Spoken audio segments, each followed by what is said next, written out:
Реформите не функционираат, заклучи премиерот Зоран. До оваа разочарувачка констатација тој доаѓа по година и половина откако е начело на владата. Сепак во негов оптимистички стил, тој вети дека ќе ја среди Македонија со алтернативни мерки. Ни треба камшикар.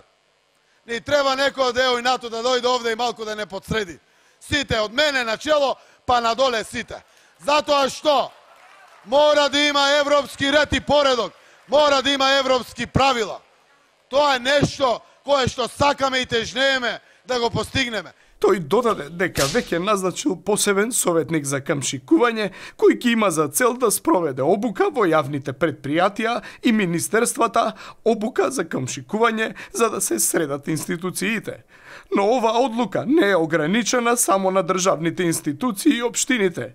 Премиерот ја најави и програмата Камшик во секое семејство, со која во секое семејство би имало по еден камшикар кој би ги камшикувал домашните додека тие не станат скандинавци или барем словенци. Камшиците ќе се натовар на буџетот, а може да се резервираат на бројот 028 75 5 8. Auf Wiedersehen.